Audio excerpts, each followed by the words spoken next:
So we've got about 25 minutes for each, and then we'll take a time at the end of Eric's talk to answer some questions, take some questions from the group. So you can kind of hold questions to the end. I think that'll help things move along a little bit quicker. So once again, thanks for being here this morning. And Kevin, I'll turn it over to you.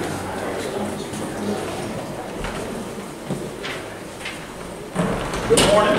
Good morning. Hope you all doing okay. Again, my name is Kevin Massengill. I'm the county administrator in Dinwiddie County. I've had worked in Dinwiddie County for about 17 years. I've been county administrator for about 13 years. So I was just telling Eric a little bit that I feel like I've come full circle.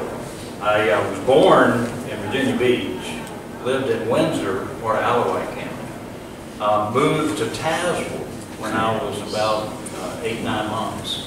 Then stayed in Tazewell until I was about 3 or 4 years old, then moved what now is home in Dinwiddie County. So in rural areas, kind of like Dinwiddie, I'm still called a come here. Not a been here, right? And I tell so I've got 2 boys, at least they were born in Dinwiddie, so at least the next generation can say that they are from Dinwiddie County. But as we said, this is a kind of an exciting topic, and when VACo calls, you really can't say no to them. And when they asked us to speak on this subject, something I know for Eric and I both is very, very dear to us.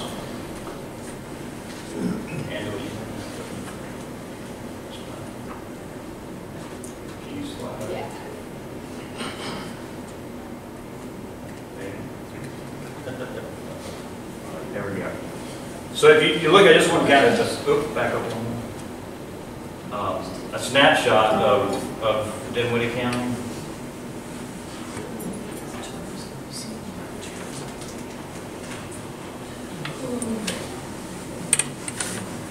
There's a little bit of a delay in it, yeah.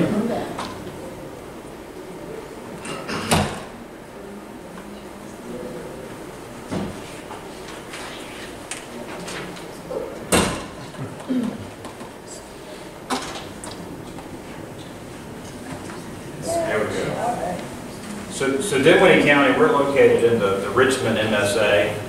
We're just south of the city of Petersburg. We're about 28,502 people, 507 square miles. So geographically, we're somewhat of a large locality. I know there's quite a few jurisdictions bigger than us.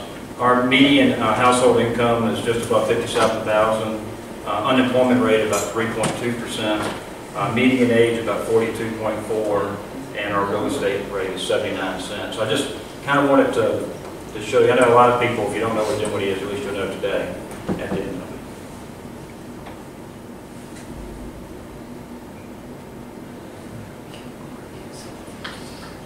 it. So he said 25, but it's going to be more like an hour and a half.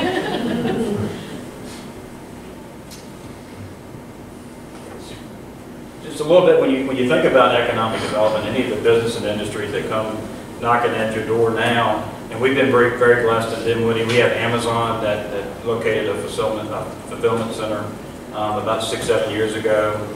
We have Aldi, the German food manufacturer, who's also located its distribution center and corporate headquarters in Dinwiddie. But every business that we talk to these days asks us, really what is there for our people to do, and what's special about your community, what's unique about your locality. And so this whole concept of quality of life, they want to know what their employees, what their experience is going to be like. In 2017, Dinwiddie County, we developed a series of videos that we use to kind of still tell that story of what is the Dinwiddie experience. And we put these videos on our website. We give them to every new prospect. We use our local Comcast cable channel. It airs there too. Plays in all of our government buildings. So again, I think it helps tell the story of who Dinwiddie County really is. The whole project was about $11,500, and we partnered with ETC to get a grant to do that. So this is something that every jurisdiction has an opportunity to do. The grant was about $4,500. We had a marketing fund of about $7,000, and we increased our lodging tax from 3% to 5%. And when you do that, it gives an opportunity. You're good. So I just want to show you one of our videos. There's a place where history comes to life, where people are making fresh choices, where your adventure awaits. Come define your experience. Discover Dinwiddie.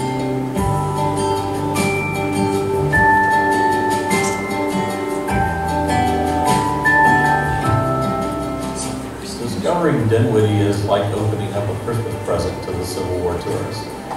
There are so many tangible reminders of what the Army's left here, and so many of the battlefields in pristine condition that it's easily a destination for Civil War buffs to come and look around. You have a world-class museum with the Museum of the Civil War Soldier in Tampa Historical Park. You have the National Park Service's tour that goes through the western front of the battlefield, here to the Five Forks battlefield itself. And so you have so many options available to you that you can kind of pick and choose what you want to see as far as what Dinwiddie's remainders of the war are. It was built here in 1803 by a gentleman named Fenway Sutherland. He was 33 years old and married a young lady at 18. They decided they wanted to operate an Amenity Tavern. So they ended up building the house here right at the crossroads of Cox Road and Massengill Road. They came together on a fork right in front of the house. Therefore, it became known to many as Fork Inn. I love the history. I love the people. I just like everything about Dinwiddie. I've traveled a lot. There's no place like Virginia, and more specifically, no place like Dinwiddie County. Virginia has so much to offer, from the flats down towards the beach. We're in the area where you get the gently rolling hills on to the mountains. For me, as far as farming and driving equipment, it's the gently rolling hills. And it's beautiful. If you are to call yourself a farmer, your responsibility is to take care of the animals that are in your care, to do whatever you possibly can to ensure that they have a good, healthy, and long life. And then likewise, we're responsible for taking care of our land, to being good stewards of our land and our resources. And we work hard every day to make sure that we're doing both.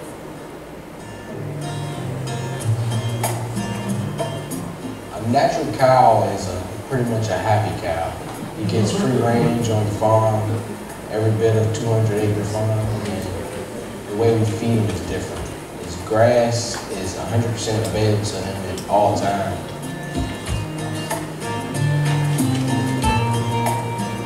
Everything's strawberries in the spring, and then in the summertime we have blackberries, blueberries, and then of course watermelons, counts, corn, butter beans, saw a lot of butter beans, a lot of sweet corn.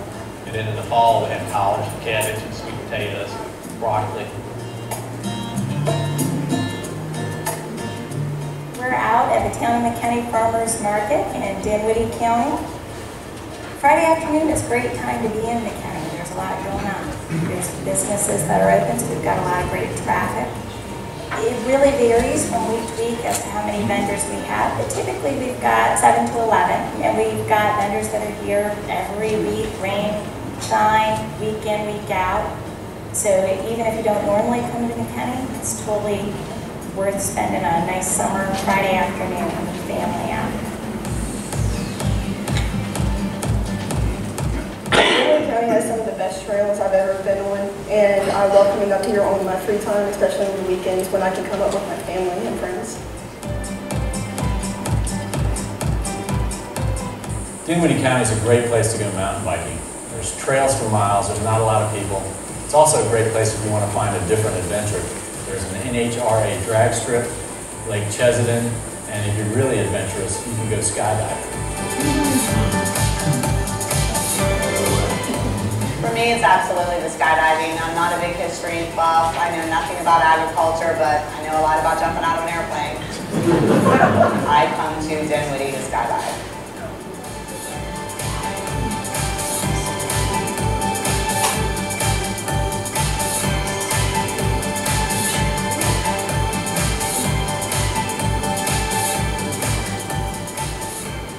Come define your experience. Discover Dinwiddie. Go to discoverdinwiddie.com. So again, I just want to encourage each one of you that you can do what is special and what is unique about each one of your localities without partnering with VTC. We did this, you saw that this piece is more of our outdoor tourism. We also did a piece for that $11,500 on sports tourism, which I'm going to talk a little bit about. We also did cultural, and so Dinwiddie has the home of more Civil War battlefields than any other jurisdiction in the United States. And so the siege of Petersburg, quite a bit of fighting outside of that area. And then Agri Tourism is a big part of what we do. Agriculture is still a big part of life in Dinwiddie. For sports tourism, I feel like I'm living this every day. I told you I have 2 boys. They both play sports. So I'm out on a different locality, different state, it seems like. I was telling earlier that I think over the last year, I have probably been to over 7 states with travel baseball. And so I'll talk a little bit about that. But sports tourism is a growing niche. It's really important part of the local economy now. The definition is traveling to a location for the specific purpose of either participating in or viewing a sporting event. It's one of the fastest growing niches of tourism. It's estimated by the travel industry worldwide that it's about $15.8 billion. And so we were talking a little bit about what that means to the economy. And it's direct spending related to the use of sports facilities and services, visitors and public spending for goods and services, restaurants, hotels, and whatnot. Employment opportunities that are generated from sports tourism and tax revenues. And again, I think it overall enhances the image of the community when you can get these travelers to come to your area and they can see what you have to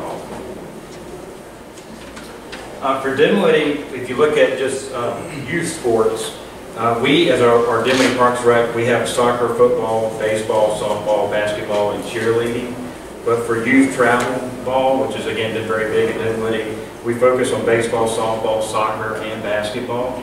And then partnerships, we partner with, especially on the softball side, Dixie as an organization, USSSA as well, and baseball, and CQL, which is part of the Chesterfield quarterback.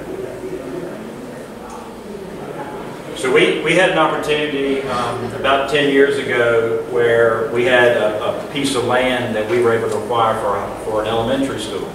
And the farmer that sold the land said, well, I'm not interested in just selling a 30-acre site. We would really like to sell all 300 acres to you all.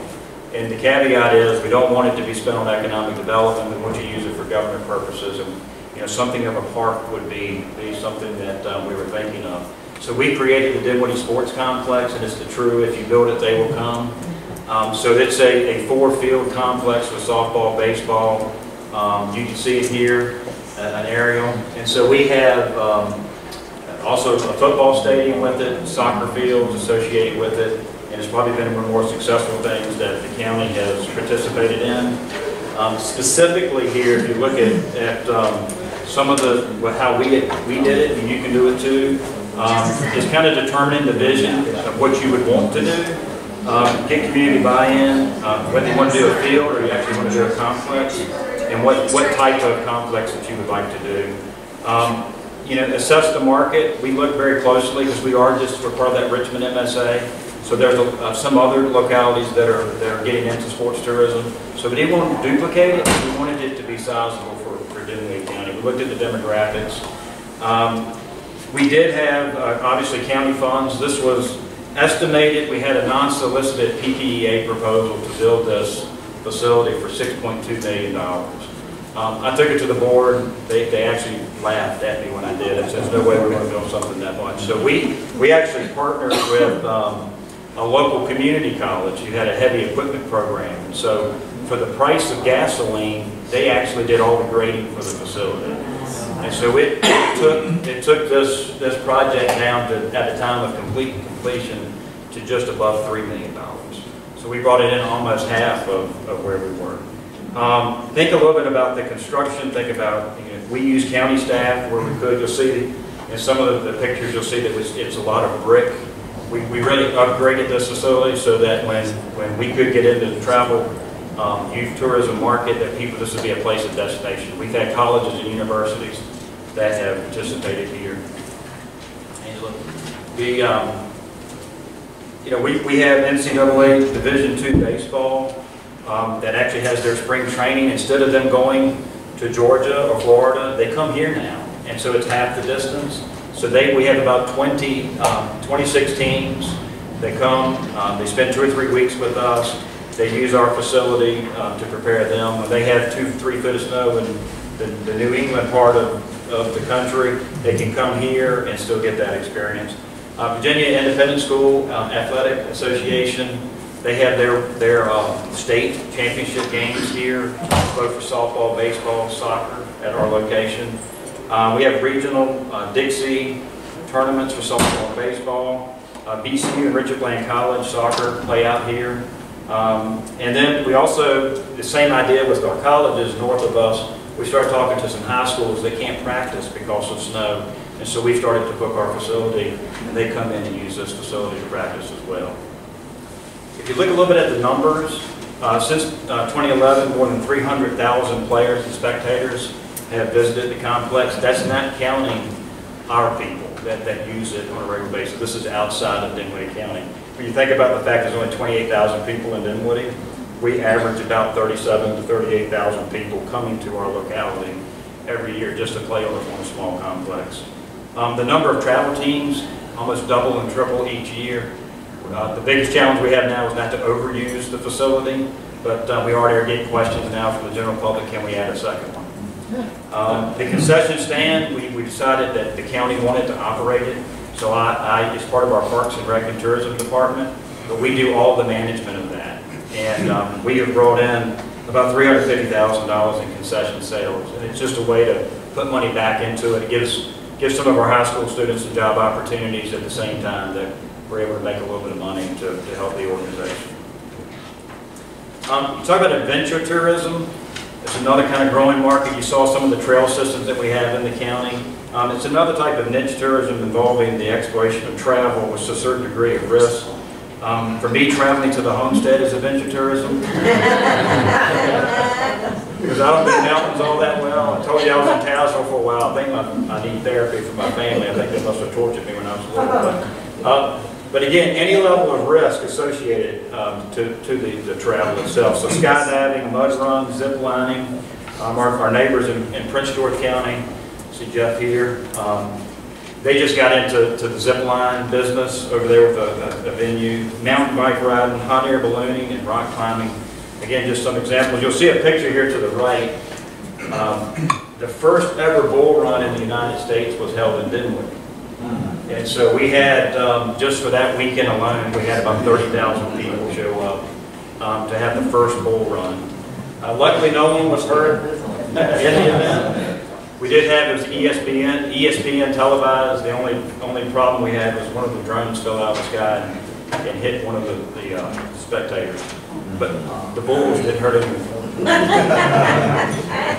Look at Virginia Motorsports Park. It's a drag racing facility. It's located in Dinwiddie County. We have NHRA Division I Top Fuel. If you turn to the speed channel, you'll see NHRA and their races through Dinwiddie. There's motorcycle racing, Super Chevy shows, those types of things. We have a dirt park that actually has truck and tractor pulls, motocross, mud walks, and whatnot. And then special events. We hold our county fair here as well, and other type of like Rugged Maniac facilities. So the NHRA race alone brings about 25 to 30,000 people to our county. Skydiving, obviously one of the, under adventure tourism, the chairman of my board, Mr. Chavis, is here.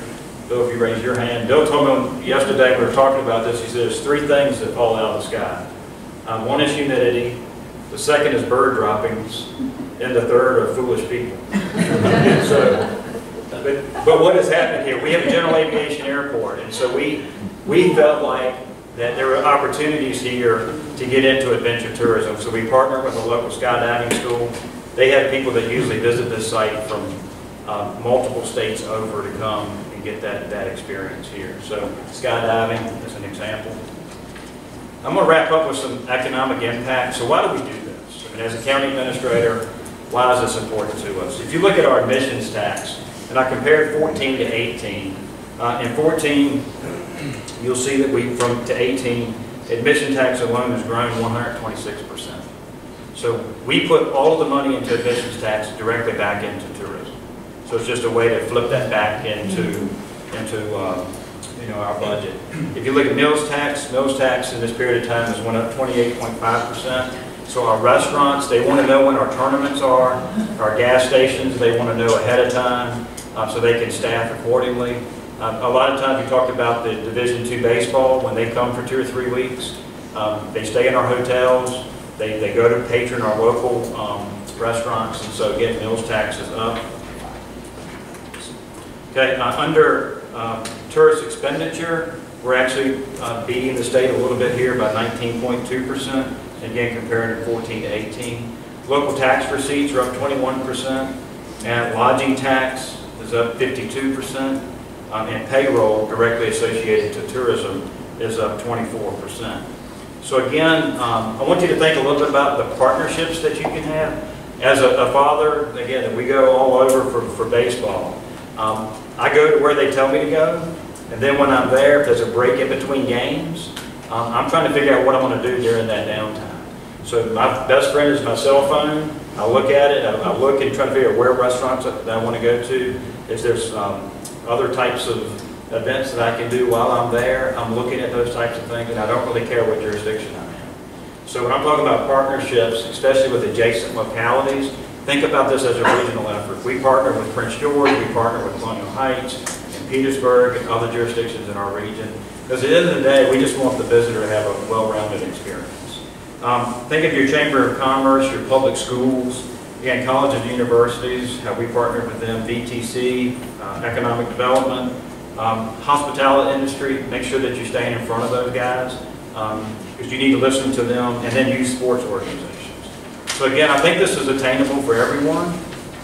Again, and wrap up here, my contact information, I know we have like just 25 minutes, we're going to ask some questions after Eric speaks too, but if anybody wants to talk to me personally about it too, we can do that as well.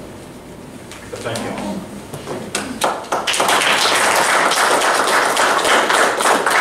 Thanks, Kevin, appreciate that. And if Angela's ready, I'll ask Eric Young, the County Administrator of Tazewell County, to come and share his piece about what Tazewell County is doing as far as outdoor recreation. I move around a lot, so I'm going to stay out of here.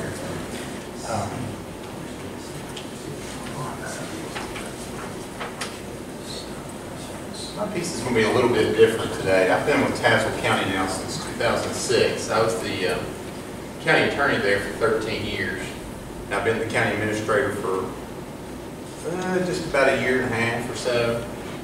And we have a very different county than Dinwiddie, but I think we're coming to see the reality of what we're just looking at.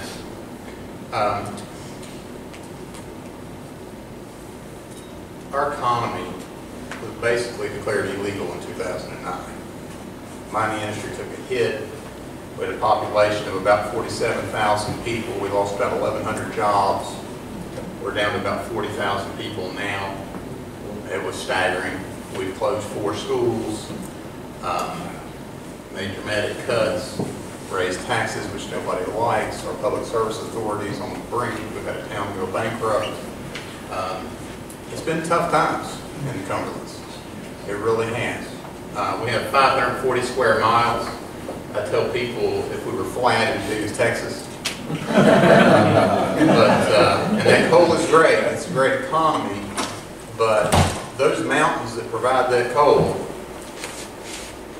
when the coal industry goes away, what was providing your economy is now trapped. Because you're 2 hours from the airport. You're 2 hours from a major city. Transportation costs for any kind of industry or manufacturing are enormous. You try to develop on land in the county, it's rock. I mean limestone rock. Nobody wants to undertake that. It's also harsh. You have a lot of caves and caverns. You can buy a lot for 30 grand, dig a hole, and you've got a 200 grand hole to fill. So it's a challenging place, and our economy has really suffered in the last 10 years or so. So you look at that, and you think, what are we going to do? Yeah, we got to do something. So you do with what you got, basically, is the conclusion you come to. So we had to plan, what are we going to do to make a new economy for ourselves? And the reality is, for us, the tourism and recreation is not the end. It's the means to an end. And I'll tell you what I mean by that in just a minute. Go ahead. Not the video, just the slideshow. Okay, this is not your typical face for tourism. Anybody know who this guy is? Big star for anybody who knows this. This is a man named Andre Maginot. I'm going to be tracked here. Andre Maginot, he was a defense minister of France from 1920 to 1939. He was dismissed in 1939, you might imagine. But anyway, what he did is he said, we're going to stop those Germans. We're going to build this trench. It's about 400 miles long, about 40 feet deep, and it's going to be about 30 feet thick in concrete. And every so many feet we're going to have cannons, we're going to have bunkers for our men. We're going to build this trench. There is no way these Germans will ever do to us what they did to us in World War I. Well, while the French were building this trench, the Germans were building bombers and training paratroopers. Okay? So the lesson from Andre Maginot is, don't build the past. You've got to build the future. If you spend your time building the past, you're trapped in the past. So we decided not to take off down this track of building all these industrial parks and trying to draw in these big companies. Everybody's fantasy, let's get an automaker down here. Let's get, you know, some manufacturing firm. Yeah, that's the past. That's the past. Same story, different person. But I know who this is. Close. This is Billy Mitchell. Billy Mitchell, yay! Okay. Billy Mitchell was a pilot for the U.S. Army Air Corps in World War I. And after the war, he said, you know, we can land these planes on ships.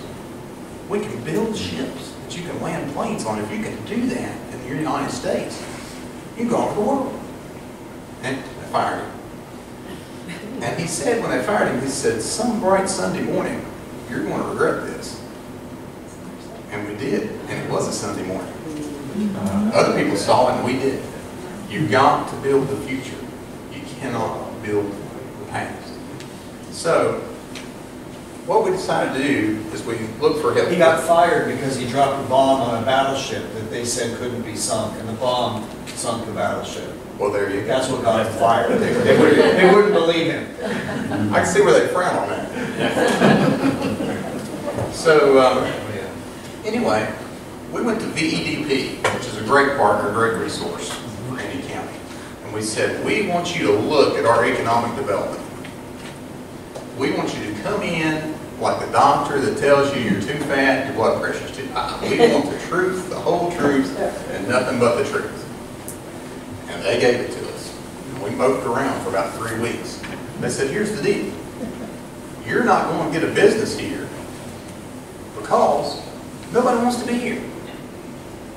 You want me to bring to you somebody that's going to have a Fortune 500 company, hire 500 people in your county, and they stay at the Super 8. Well, that's the only hotel you got. And there's nowhere to shop. And there's nowhere to eat at McDonald's and Wendy's. You won't have the meeting with these people over lunch to talk about this deal at Wendy's. Come on, guys. Yeah, it hurt. It hurt. And we realized that we don't have the amenities to attract people there. And it's real. Because it's not just them personally. They're thinking, if I bring a manager here, he's going to be miserable. He's going to be calling me every Monday morning for a transfer. Right? I'm going to be turning these people over. It's going to be tough sledding. I don't care what kind of park you build. I don't care what kind of land you give me. My people aren't going to be happy here. Okay? Here's the trick. Here's the Billy Mitchell part of it. In this century, it's about people. It's about your workforce. See, in the past, in the 20th century, all that industry was tethered together in a great chain. They built cars in Detroit, right? So they make air filters for them in Chicago. You know? So all the pieces of this great industrial machine that we had are all linked together by interstates and rail. Well, in this century, it didn't work that way, right? You're going to have people sitting in Dinwiddie controlling assembly lines in China. You're going to have people doing programming and cybersecurity. That's a career. That's a profession. There are going to be tens of thousands of people dedicated to that Because they're trying to stop the people. They're trying to stop the guy from controlling the assembly line in China from Dinwiddie. That's the future. So we've got to build a place that those people want to be. Okay? That's the future. That's the Billy Mitchell. Okay? So how do you do that when you got a county that's going bankrupt, right? Okay? First, we have to stabilize the situation. And then we have to look for ways to build those amenities that we're talking about to make people want to be there. And it's twofold. We have to use the tourism dollars to build the amenities to attract the companies. Remember when I said that tourism is not the ends, it's a means to the ends? We can use other people's money to build these amenities instead of our money. We have to because we don't have any. We're broke. Okay? So that's the philosophy. So if you look at it, we have to retain and expand our incumbent businesses because if we don't keep a significant, a critical mass of people there, a pool of people for these employers to draw from, we're toast. Okay? We think about our workforce and we think about generational change of ownership. We have a lot of people that are keeping their businesses in Tazewell County because that was their daddy's business and their granddaddy's business. But their son that went to Tech, no, he wants to go to Blacksburg, right? At least for us, that's the problem. It might be Charlottesville and other places. It might be somewhere else for other localities. Next slide. Amenity development. We have to create a market for the amenities. We can't just say, go build a restaurant, go build a hotel. We have to build people that are looking for something to eat, somewhere to stay. We have to draw those people in. Then we do our business recruitment. We draw in a better workforce. And these, I call them kids. By definition, a kid and old changes every year, I think. If I suggested to my wife that we're going to find some place on our fund and go stay the night there, sight unseen, she'd think I was insane. She'd say, we're going to wake up early Fridays day. You know, and particularly if you're going to go up Sunville Hollow in Southwest Virginia, you know. But younger people, they do it all the time. You know, they pick these Airbnbs and they go and they stay in them and they have no idea who's keeping them. It's amazing to me. But that's the change. That's the new generation. And that's the future that we're going to have to look at. You know, and today, they're more interested in their 5K than their 401K. You know, they don't want to look at the New River Gorge Bridge. They want to jump down the New River Gorge Bridge. They don't want to take pictures of white water. They won't feel it on their face. And those are the people that are going to be doing these high-tech jobs in the 21st century. So you've got to attract them to your county. And here's where the recreation piece comes in, right?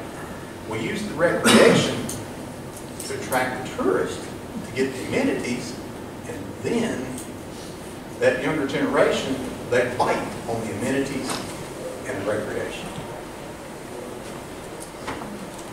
So we want to make our county a place that people want to be. And what we have done is we're doing it on the cheap. You know, if I suggested $3 million, I think, for anything, they'd run me out of the room. Matter of fact, we had to cut $3.5 million. I walked in the door, they said, how'd you like to be interim county administrator for a while? I said, sure. They said, we got $3.5 million vote. Congratulations.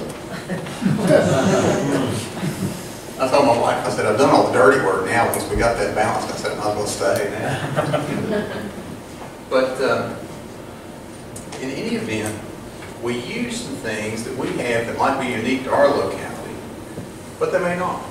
For example, timber is a big industry in our locality, huge industry. The beautiful thing about timber is these timber companies make these roads that wind back and forth up a mountain where you would think a goat could go, right? Okay, and the trees start to grow back. And the companies that own the timber rights to this property, once they timber, they could care less for about 20 years what happens on this property. Okay? So you go to these guys and you say, how about you give the locality an easement to have an ATV trail on your property? Well, what do we get? Here's what you get. You get immunity. If you look in the code immunizes these property owners to give you trails on their property from any claim. So right now, they're having to try to keep people off their property for fear they're going to break their neck on their ATV and so this immunity, you've got something to offer that's not cash. Okay? So you get ATV trails. We also went to coal companies, and these people could care less what happens on top of their property, right? These people, they don't buy land by the square foot, they buy by the square mile, okay? So we have hundreds of miles of ATV trails that actually have already been ridden by people illegally for generations, right? So now, we offer the immunity to the coal company, we get the area for the trail, we run the trail. Very cheap. And my personal favorite was the Back of the Dragon. It's a motorcycle trail. I don't know if any of you have heard of it or not. Okay. The Back of the Dragon. It's a VDOT route. We name it Promote It. VDOT keeps it clean. VDOT pays it. They maintain it. We don't do anything. We just promote it. It ends right in the middle of our county. Straightens out, wide, beautiful valley. We promote it. Like I said, it's fairly cheap and pretty easy to do. So we're beginning to lace our county with hiking trails, biking trails, horseback riding trails, ATV trails, and suddenly those mountains that became a trap are beginning to open up again. And they're beginning to be an attraction instead of discouragement. So I'm going to show you a little video, and what I want you to see in the video, it's not a recreation video. Actually, it's a video that we're going to show to economic businesses, to businesses we're trying to recruit for economic development, okay? This is going to be our sales pitch. Tazewell County's been very good to me. I want you to see how we weave our recreation into the sales pitch. The Tazewell County family. At Tadano Mantis Corporation, we are manufacturers of telescopic teleboom crawler cranes. PBE Group is a mining safety company here in Appalachian Coal Territory of Tazewell, Virginia. We're at Ceramic Technology. About everything we do is ceramic lined equipment. The family that owned PIMCO was born and raised in Tazewell County, so we know this area very well, and it's a great place to operate. We are Sims Equipment Company. We are an OEM manufacturer of underground mining machinery. To me, as you build a business, there's nothing more important than your people. Some of the finest and hardest working people around are right here, and so it was a natural fit for us to start a business here in Tazewell County. The people in Tazewell County will give you 100% every day. They show up to work, they're committed to their work. There's a good-natured, hard-working workforce in this area. There are engineers that are produced from the local colleges and universities. There's welders and CNC operators that come out of the local trade schools. The community in Tazewell is one that will take care of themselves. So they will give when they don't have it to give. They will help when they don't have the time to help. And so for me, that really has made them successful. When we elected to operate our business here in Tazewell County, we looked at not only the area and the people, but what it had to offer individuals and families as a whole. They have a lot of activities that are geared toward not only children, but adults alike. The community offers things that are specific to if you're a nature lover. In terms of having those acres of parks where kids can roam, or, take them hunting, take them, let them shoot them a rabbit. And everyone has a really exciting time to come back to Tazewell. We just had a delegation from Poland here. And one of the things is coming to the US, and another thing is seeing something completely different, which is, not New York City or LA, but is a small town feel that they want to see when they come in. Our customers actually enjoy coming to visit us. It's a breath of fresh air for them to come and visit us. We've taken them shooting, we've taken them hunting, fishing, ATV riding. Once the work is done, we go and have a good time. They are pleasantly surprised at how wonderful it is here when they come to visit Tazewell County. Tazewell County sets itself apart in many ways. The primary reason that it's set apart is the community. When you walk through, you understand that you're not a number, you're a family member. People tend to stay and commit to the companies they're with, and many people I know have been here with us since the start. Our neighbors, our business neighbors, want each other to be successful. And I think that's important to recognize, because in Tazewell County that is something that is unique. You go outside of the Tazewell County footprint, everybody is there to be successful, but they may not necessarily rely on their neighbor to accomplish that success. Tazewell County offers many things to our business. We are in coal country. This not only allows us to support our customer base, but it also allows us to partner with other businesses within the community. The location for us has been a great fit in terms of being able to hit a lot of different areas, be able to cover from anywhere from Pennsylvania to the Midwest to Alabama. And we've got customers all over, and we're strategically located to be able to respond to needs in a large number of areas. There's a lot of opportunity in Tazewell County. There's no doubt about it. You know, like I said, Tazewell County is a great place. Tazewell is a majestic setting. The mountains are gorgeous, little pollution, schools are wonderful. It's a wonderful place to be.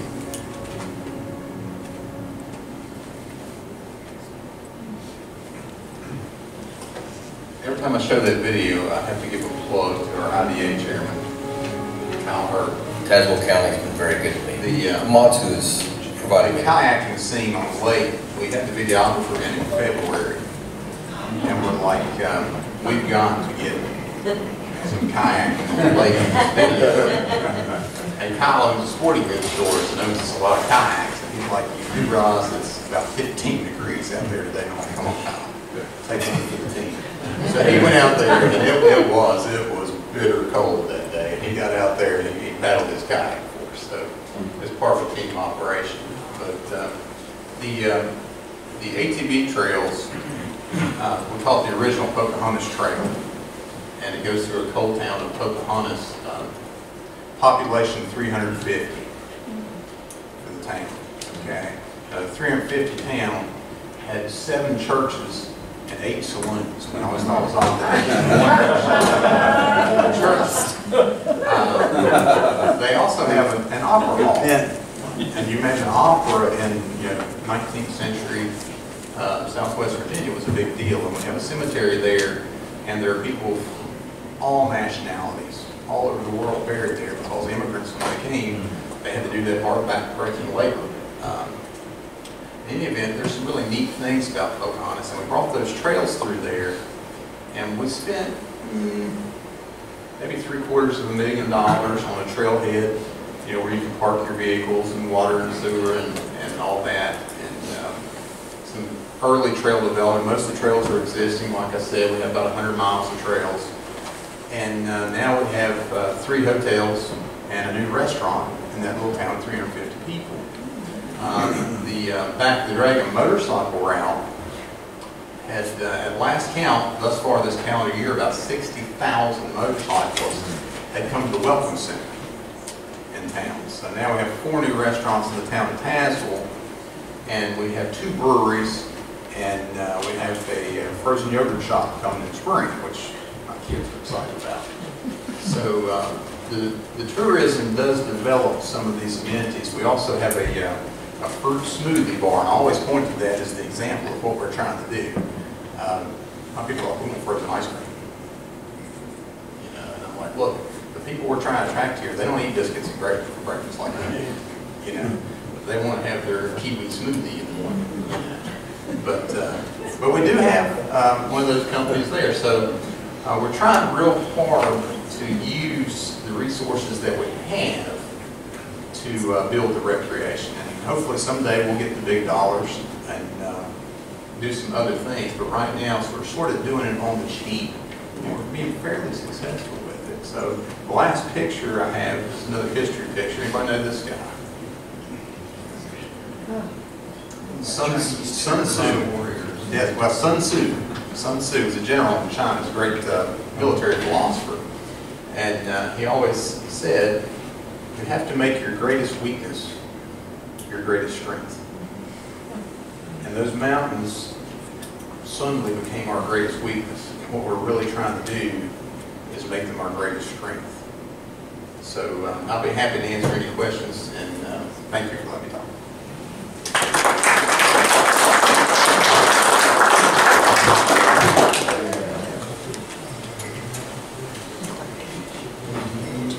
All right. Thanks, guys. Appreciate that. Any questions from the group? Guys, I don't know if those microphones looks like they're on. But yeah, I don't know. Kevin, I have two questions for you. In terms of sports tourism, how big is your recreation department in terms of staff numbers? And then were you able to quantify commercial development that followed after you built the park? That's a good question. So my Parks and Rec department, we have 6 full-time employees. We also have some part-time staff that helps. As far as the commercial development, we're starting to see, again, the hard part about the tourism dollar is how much of it is actually from tourism versus just the general market anyway.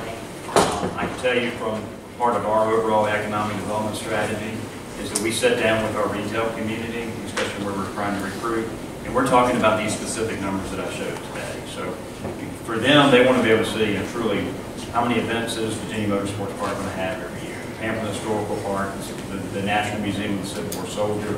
They want to look at specifically how many people are coming there every year. And then we're sharing the numbers on our sports tourism side as well. So we're starting to see some development there. We've had campgrounds. We're talking about lodging tax. We have 3 campgrounds in the county. They probably increased by 20 to 30% since we started doing these types of venues.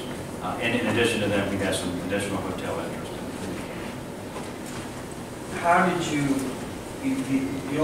you only mentioned that that the snack bar is run by Parks and Rec. Who does the scheduling? Did you do the construction yourself, or did you create an authority? Did you have some other corporation partner with? How did you build it, and how do you operate it? Sure. For the sports complex, it was county built. It was built by our Public Works Department.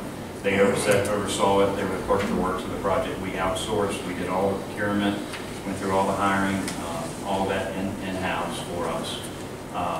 So they took care of all of that. There wasn't anything special associated with it. Now scheduling? Yeah, scheduling is one of those 6 individuals I was talking about. We have one that is a athletics manager and facilities operator for our sports complex. He also manages some of our other county assets as well. But they handle all of the scheduling. What's the annual budget just to maintain the fields and the facility? Yeah, so just for the sports complex specifically, we're about $80,000 a year. That doesn't include the staffing and the part-time workers, the direct costs associated with it. So, a couple comments and a couple of questions. I really appreciate your emphasis on story, because I think that is absolutely crucial to engage people in understanding what you are about.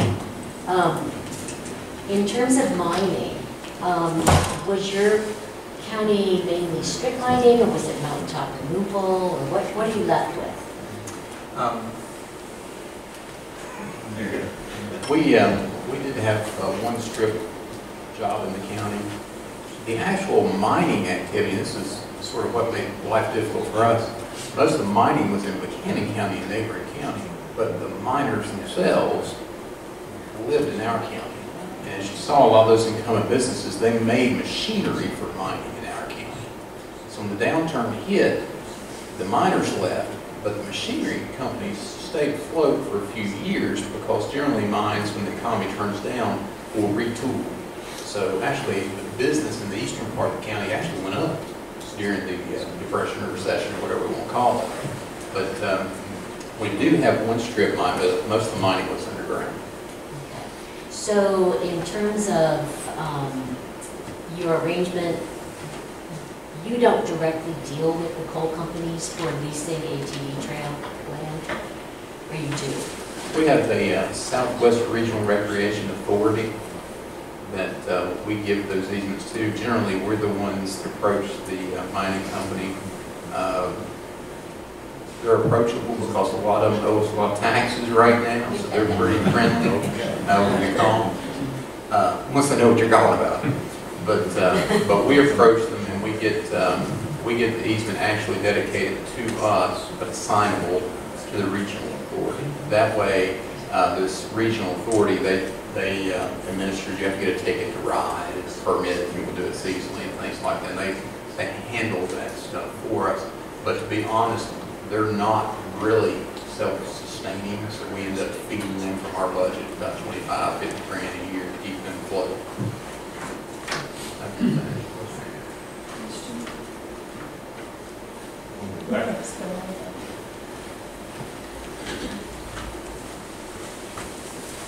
Thank you. This is a question for both of you. When you began, I assume you had an economic developer person that worked for the county. Did you have a separate organization like a tourism alliance or a local organization, or did you just handle that through the county government? I'll go first if I got it. We had to retool our government in a lot of ways. We had a tourism committee a few years ago that basically there were a lot of supervisors in here, I'm sure, but they were friends of supervisors that sat around and drank coffee once a month and talked about all the fun things to do. But once we decided this is something that's got to be productive and make things happen, we we dissolved that committee and we created an authority under the code, and we appointed 5 members, one from each supervisor's district, and gave them a budget, and we appointed a full-time tourism director, whereas before we had a series of part-time directors that basically kept the visitor center open. I mean, when something goes from being frosting on the cake to being the cake, you really have to look a lot more closely at it. Economic development, we went from 3 employees to 1, and it's really hard to explain to people in the county when you're cutting your budget that you're eliminating 2/3 of your economic development department and adding a tourism job. That's a hard pitch to sell. But that's sort of the shift that we have from economic development to tourism. You have to make the argument that tourism is economic development. So for Dinwiddie, we have 1 full-time economic development director who manages all of our economic development and does also workforce development.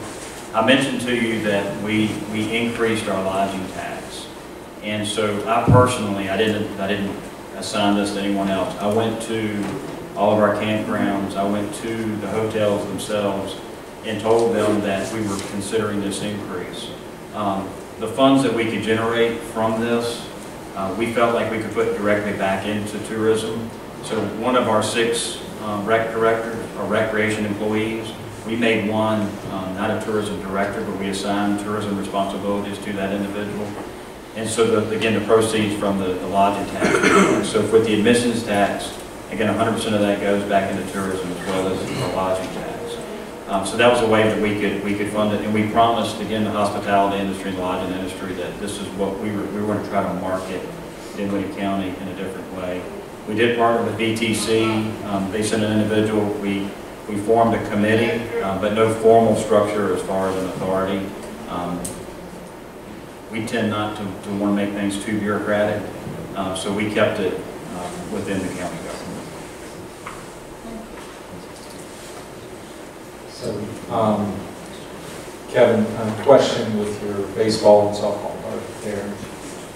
With Dixie organizations, which are usually local organizations, and then your travel groups, how are you balancing meeting the needs of your Dixie organizations? Are they using the recreation department just for games, practices? Are you having conflicts with, again, those 2 different groups and balancing that with your 4 groups? Yes, so for baseball, there are 9 Rueting clubs in Dinwiddie County, and so we have the Rueting clubs have individual fields, and so the boys we felt like were covered. Even though they wanted to all play on the new field, we said no. They have your tournaments there, but keep your local hometown rivalry between those jurisdictions. I mean, those individual pieces within our county. For softball, they didn't have a home. So what actually was created with the sports complex, we were able to go into girls softball, which had not happened before in Dinwiddie County. So We now have a very strong program that's there, so they actually practice and play there. The biggest challenge is with the scheduling component to ensure that when we have the travel ball, that we do that in such a way that not to conflict. But our Board of Supervisors, first is going to be Dixie. Dixie will come first, and then secondly, travel ball becomes next. So if you do it the right way, you're really good at the scheduling of it, you can accomplish both. So one of you mentioned risk management, or in my head I went from what you said to risk management, because we have in Albemarle had wonderful opportunities to do zip lines and things at our mountains, and our former county attorney Larry Davis was famous in the Commonwealth for saying no to everything. He was very risk averse. So is all of that risk covered in those easement things you were mentioning with liability, or are there other magic tools that you all have found? Scott, yeah, I think. Yes. On how you insure skydive. One thing we found with towns is once you insure a public swimming pool, those insurance companies will insure just about anything. But the risk for the property owners is taken away by statute. Now the risk for operating the thing is a different matter. The beautiful thing about the trails is it's completely passive for us. Now, once you talk about, and we have looked at zip line, we really did, because everybody had these pictures that we're going to be like in Brazil and have 50 miles of zip lines or something like that. But not having been the county attorney, I'll say that up front. When we did look at the zip line, there's a lot of mechanical and a lot of operating of the zip lines, where there's a lot of liability. Now, we advertised for a PTEA, for a private company to come in and say, look, we'll build the zip lines, you guys operate the zip lines. We didn't get anybody to bite on that. We're hoping that in the future we'll revisit that once we get enough tourism traffic. If once we get people to stay the night, then we got to find something to do. So we'll revisit that, and check us out online. If you see a zip line, you know it's you know, and I'll tell you, when you're the attorney for a less affluent county, you have to find a lot of ways to say yes. Yeah, for Dinwiddie, the venues themselves maintain the liability. We promote, so in an instance of the skydiving school, the school itself has a liability. They're using the county airport to operate out of. For Virginia Motorsports Park, you think, well, that's not adventure tourism, but you can actually get in the Top Fuel dragster and ride with an individual at 200 some miles an hour, quarter mile in 4 seconds. So again, those are waivers and things that are signed off on now. So in Dinwiddie, you have your public and private, what's the ratio? So you were saying the racetrack, the zip line, the skydiving. What is your ratio, the public versus yes, so private? we're more passive recreation. Our sports tourism initiative is mostly all public. Right. Those things, Agri Tourism, again, those are going to be to individual farms. Outside of that, the Virginia Motorsports Park, that's private. The skydiving is private. 75-25, 70-30, 60-40? As far as the actual attendance, obviously the Virginia Motorsports Park is going to be up there, probably more. But if you actually look at the number of venues, it's probably 60-40, public to private. And a second question, did you find at the beginning of, when you were contemplating the park and travel ball, I've been involved in travel ball, I'm a little bit further past, but yeah, I know. Did your county program start to be affected by the popularity of travel ball, all sorts of travel ball, baseball, basketball, softball, etc.? That was actually, it's a very good question. It's probably one of the biggest concerns that the county had initially by creating the park. Even Dinwiddie, huh? Yeah, we had, absolutely, yeah. We had 4 or 5 people that would come to every board meeting. We called them cave people, citizens against virtually everything. So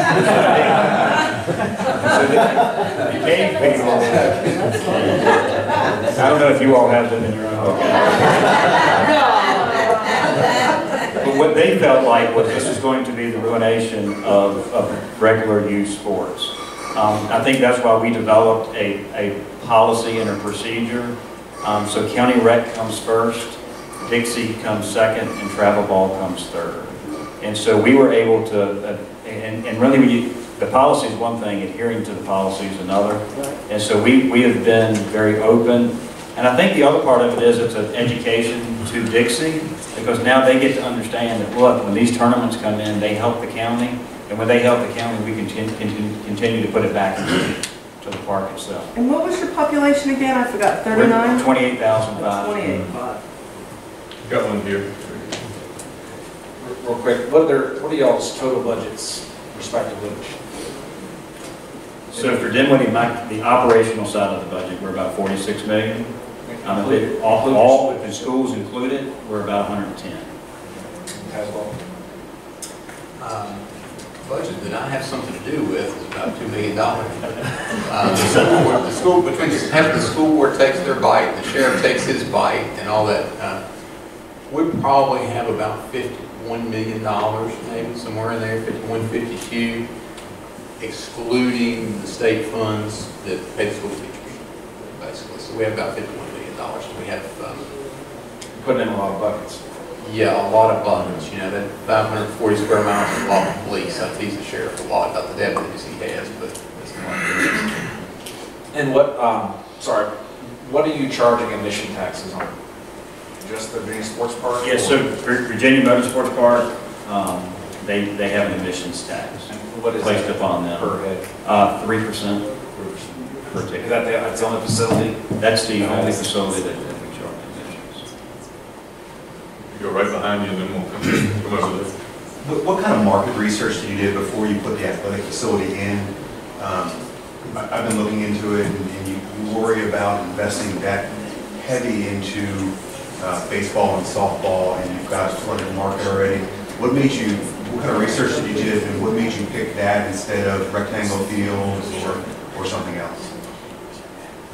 Yeah, so we actually kind of partnered with another locality to look at specifically like Chesterfield County, and looked at, they have River City Sport Complex.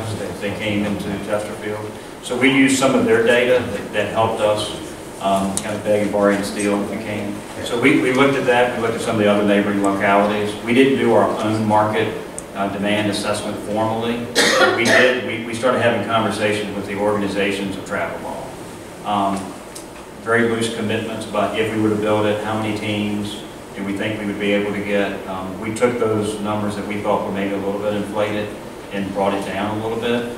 We also looked at some other sports, such as soccer.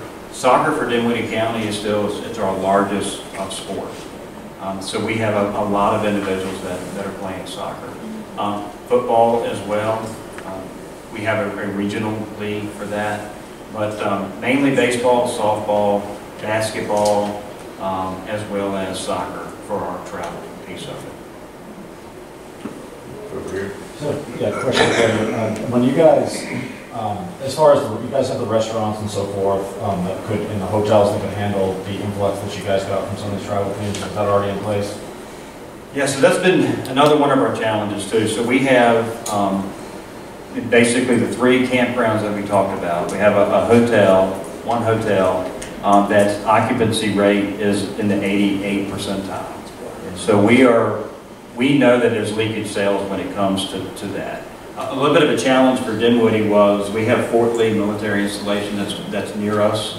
And so they were one of the ones with the BRAC initiative that expanded. As part of that, there was an influx of hotels that were being constructed in the region.